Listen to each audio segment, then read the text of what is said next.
خوب گوش کن. همیشه موقع دعا کردن این 5 تا رو از خدا بخواه.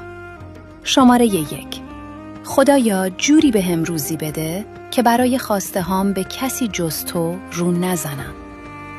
شماره 2: خدایا جوری حالمو خوب کن که هیچ بشری نتونه تغییرش بده.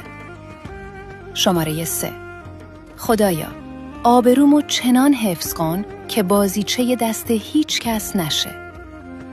شماره 4: خدایا روزی بی انتهایی نصیبم کن که موقع کمک کردن به بنده هات دستم نلرزه. و شماره 5: خدایا چنان کن سرانجام کار که تو خوشنود باشی و ما رستگار. با تمام وجودت بگو الهی آمین و بفرست برای 3 نفر از کسانی که دوستشون داری.